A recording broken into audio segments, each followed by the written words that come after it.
حضرت امام حسین علی مقام کربلا کے میدان کے اندر شہید ہو گئے تو حضرت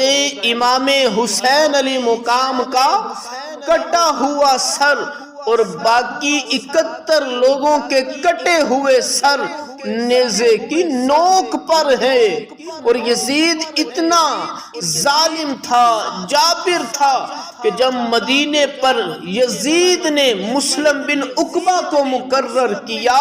اس کو کہا کہ 3 دن کے لیے تیرے لیے مدینے کا حرم حلال ہو گیا ہے، جو تم چاہو وہ تم کرنا اور شامی فوجوں کو تم اجازت دو گے۔ اس جگہ اس نے 10,000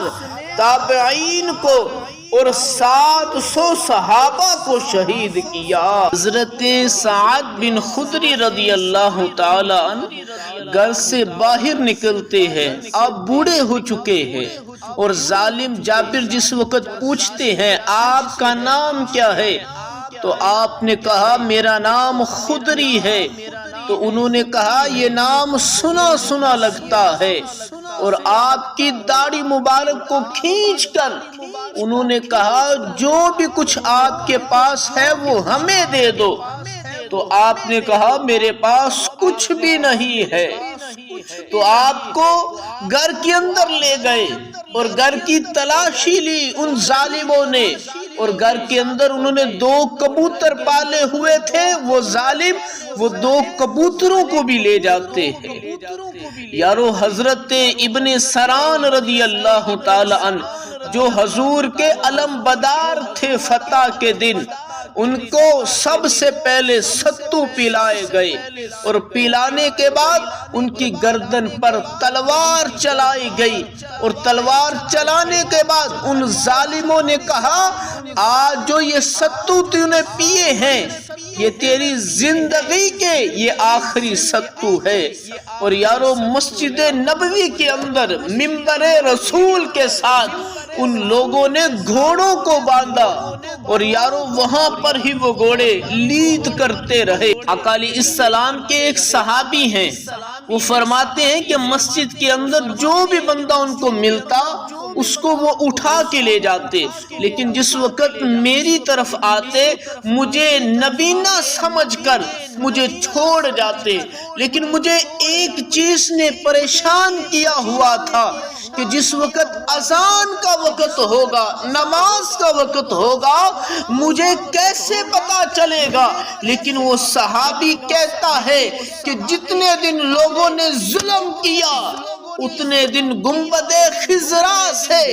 اذان کی بھی آواز آتی رہی، اقامت کی بھی آواز آتی رہی، اور پھر مکہ پر ان لوگوں نے آگ کے گولے برسائے،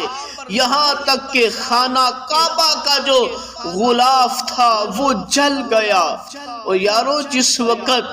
حضرت امام زین العابدین اور حضرت زینب اور جو ان کے لوگ بچ گئے تھے ان لوگوں کو انہوں نے ظالموں نے اونٹوں کے اوپر کس کر باندھ دیا۔ اور یارو جس وقت حضرت امام زین العابدین جہاں پر حضرت امام حسین کا دڑ پڑا ہوا تھا وہاں پر پہنچے تو آپ پر غشی طاری ہو گئی۔ زینب جو صبر کر رہی تھی سارا منظر دیکھ رہی تھی، اور آخری وقت میں حضرت زینب نے اپنے نانا کے روزے کی طرف منہ کر کے کہا اے نانا آج تیرے حسین کو ان لوگوں نے شہید کر دیا، بدن سے کپڑوں کو بھی اتار لیا، حضور آپ کی اولاد کو کاٹ دیا گیا ہے، اور فرمایا یا رسول اللہ آپ کی بیٹیوں کے ہاتھوں کو باندھ دیا گیا ہے۔ اور یارو حضرت امام حسین علی مقام نے کربلا کے اندر اپنے نانا کے ساتھ جو وعدہ کیا تھا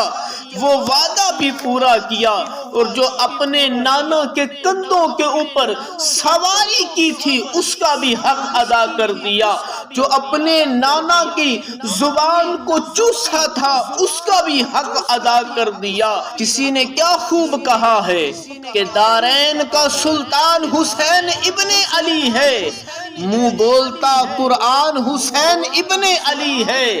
کہ مانا کہ مسلمان کی پہچان ہے کلمہ،